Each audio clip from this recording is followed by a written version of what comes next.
So these special licenses on gallium and germanium, I mean, this is important because they don't just affect semiconductors. This is high speed, high frequency semiconductors, radio communications, radars, and so on.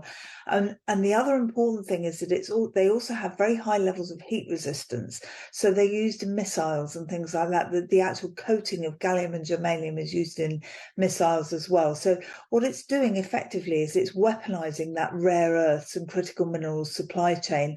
And yes, you're absolutely right. It is an element of mutually assured destruction because you can't manufacture chips if you haven't got the supply chains.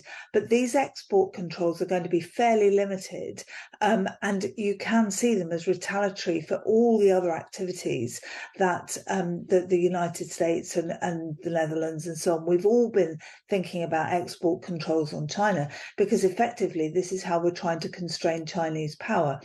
And why have we been expecting this? Well, actually, this happened in 2010 and again in 2014 around the Senkaku Island disputes as well. So China limited its supplies of rare earth metals to Japan, and Japan has actually since then had to build its own capabilities.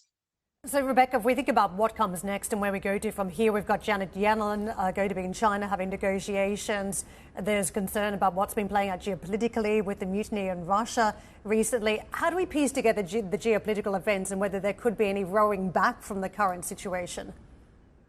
I think it's very unlikely that there will be any imminent rowing back from this sort of effective. I mean, economics is a domain of warfare. If you think about what's going on at the moment, geopolitically and geoeconomically, we've got a geopolitical conflict in Russia. It's kind of fairly standard. It's traditional. It's using conventional means to do that. And we've got this nuclear sword of Damocles hanging over us, which means that a lot of the weapons that have been available to the West have been technological, financial, and trade ones. And China, of course, doesn't represent a military threat so much as an economic threat. So we've got that economics coming into all of this, geoeconomics, so that effectively, because of the tools that are being used, we've got economics almost as a domain of warfare now, as a sixth domain of warfare.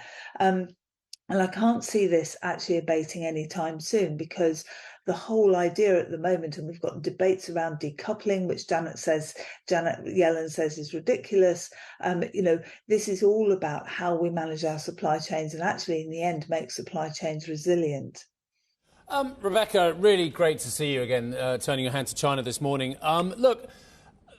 The thing about rare earths is that some people say to me they're not actually that rare. It's just that actually where it is palatable politically to produce these as well. And the Chinese, of course, have less stringent, perhaps, production criteria than other places in the West as well. Why can't other countries just ramp up their production? I appreciate it can't be done overnight, and I appreciate the kind of numbers we're talking about with the Chinese producing a vast amount of gallium, for instance, compared with anywhere else in the world. But they can be produced and extracted elsewhere, can't they? They can, absolutely. And if you look at Vietnam, for example, it actually accounts for something like 36 compared to China's 33% of lithium exports. So Vietnam is actually a big player in this market. Now, we could all start buying our stuff from Vietnam, but the problem is it isn't processed. So it can be mined, but not processed. And a lot of the technology that's needed to extract the minerals from the ores is actually very, very complicated and also environmentally disastrous. So there are a lot of infrastructure investments that need to be made in order to transition, and a lot of sort of, if you like, almost sacred cows that need to be slaughtered in order to understand that we are going to have to incur some environmental cost to all of this. It is just going to take a long time. I mean, if you look at US relations with South America, they're beginning to be built around rare earth metals as well, because Chile is a big producer, Canada, Australia, Japan, they're all big producers, and of course Russia has actually been growing its rare earth metal exports at a rate of 75% a year for the last 5 years. So it's a smaller player, but it's still very important. Rebecca, let's move on from MAD, or mutually assured destruction, which you and I have both referred to, and talk about actually what China's aim under Xi is, and that is to try and match the West supply chains, try and match the United States in high-end chip production. They are light years away from doing that at the moment. They haven't got a handle on EUV. They haven't got a handle on GPU, let alone CPU as well. Are they ever, can you see in the short to medium term, and I say I've gone from ever to short to medium term, get anywhere near the US and its supply chain for matching them for chip production?